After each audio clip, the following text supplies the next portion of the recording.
Craig here with Simplex 3001 test number 2. So, for devices, I have my ADT 5050 pull station on zone 8, which is the fire zone. I have my STI SS 2400 push station on zone 1, which is burglary entry number 1. And then I have my Bosch ISC-BDL2-WP12G motion sensor on zone 3, which is burglary instant interior zone. Notification appliance is a Moose MPI 35R speaker. It's my Elk 120 siren driver.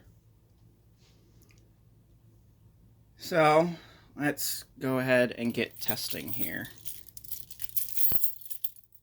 Find my keys first. Small little Cat 30 key.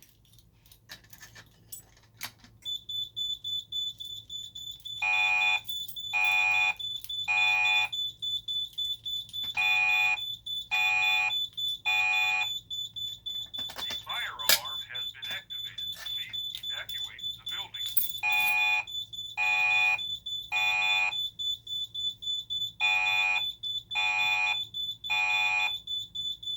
The fire alarm has been activated. Please evacuate. And as you could tell, I did get the fire trigger reprogrammed so that it's a continuous supply of power. So the voice driver now sounds appropriately. Let's go ahead and we'll find my STI key here. And then we will arm this system to away with interior zones off. So that if that thing goes, the system won't go into alarm. I did change the arming delay, thankfully. So now it is at 30 seconds, which is personally more likable and more feasible than the standard 60 seconds that it had out of the quote-unquote factory.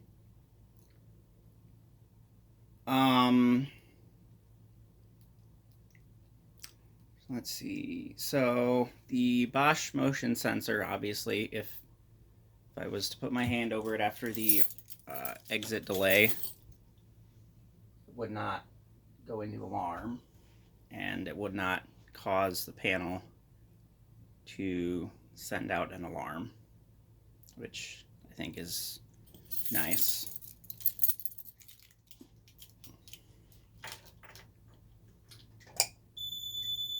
Alright, we'll let it go through its little entry delay here.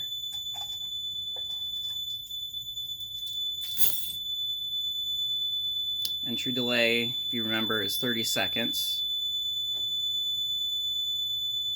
30 seconds of bearing through that really, really loud and annoying piezo buzzer.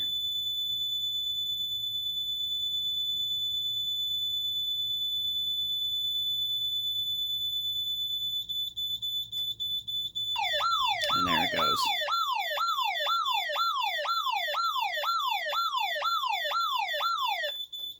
Warning. Warning. You have violated an area protected by a security system. The authorities have been notified. Leave immediately.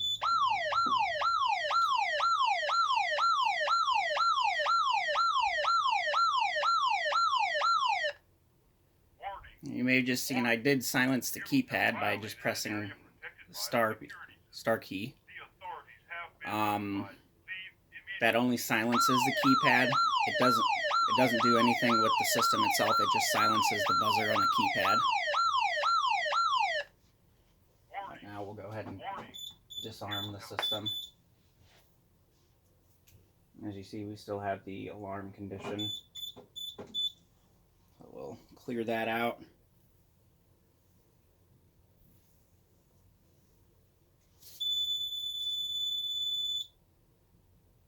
Alright. Now we'll go for the motion sensor. My keys down here. we'll keep everything on. Now, technically, we would be arming 2 away. However, there will be a little trick to this system that most wouldn't expect. So I'll let it go through its arming sequence.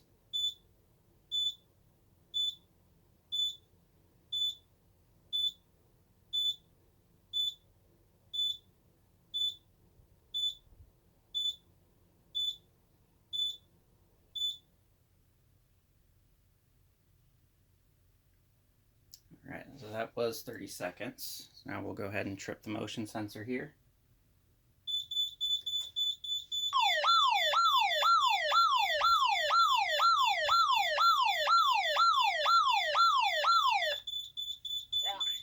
Warning.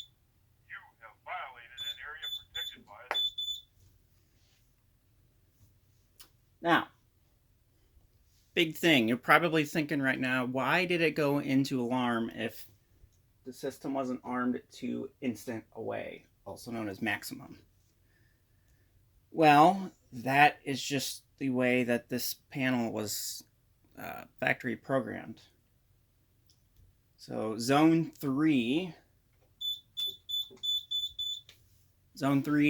is, oh, that's the wrong one here. There we go. Zone 3 is programmed by default to a burglary. Gotta remember how they say it in the guide. Burglary interior instant, or something like that. So basically, what it means is that the instant an alarm is detected or fault is detected on that circuit while the system is armed, the panel will immediately go into alarm, regardless of what arming mode you have set.